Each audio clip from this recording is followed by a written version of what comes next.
जय श्री जगन्नाथ सुदेवृंद आम भागवत कहते अकर्मे वासुदेव प्रीति कर्म करें क्षय जाता। यहाँ शुणी सारापर बोध हुए आमको केमितिया केमितिया लगे। अकर्म खराब काम करवा वासुदेव प्रीति हे आउ भल काम करवा वासुदेव प्रीति हे ना। जगन्नाथ दास भागवत कहते अकर्मे वासुदेव प्रीति कर्म करें क्षय जाते। अर्थात ये मनुष्य निश्चित भाव में आसी गीतारे कहते ध्रुव जन्म मृतस्य च।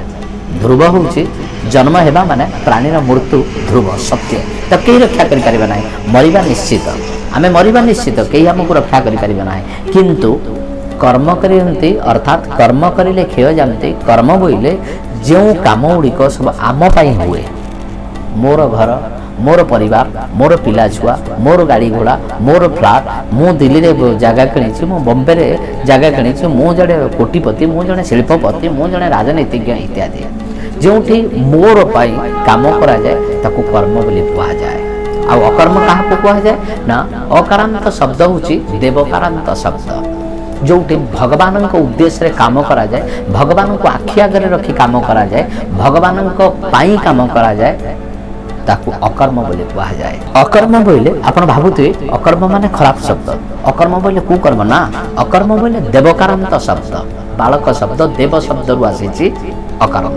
तो देवकारांत शब्द अकर्म जिते भगवान को खुशी करा जाए, भगवान का प्रीति उद्देश्य रे काम करा जाए। आपण घरे रुहतु कौन असुविधा ना, किंतु प्रत्येक दिन भगवान को स्मरण करी, भगवान को मनन करी, भगवान को चिंतन करी आपणकर काम करंतु। देखिए भगवान आपण खुशी हेबे। एवं गीतार न्याय अनुसार नवम अध्याय कहते योगक्षेम वहाम्यहम्। भगवान समस्त जोग को समस्त भार को बहन करी नहीं थांते। तेणु आप समर्पित हुंतु, भगवान को उद्देश्य रे काम करंतु। देखिए भगवान निश्चित प्रीति हेबे। आउ गोटे अच्छे विकर्म अर्थात मो पाई नुहे, भगवान पाई नुहे, जी समस्त खराब उद्देश्य रे काम करते।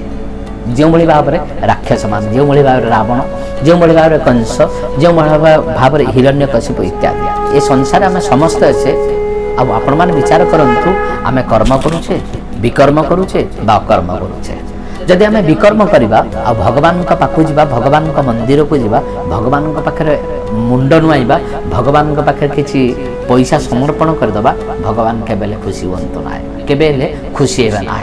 आपण कर्म छाड़ी दियंतु, आपण बंचंतु, आपण घरे रुहंतु, आपण रोजगार करंतु, आपण सब किछि करंतु, किंतु मनटाकू भगवान का पाखे लगांतु।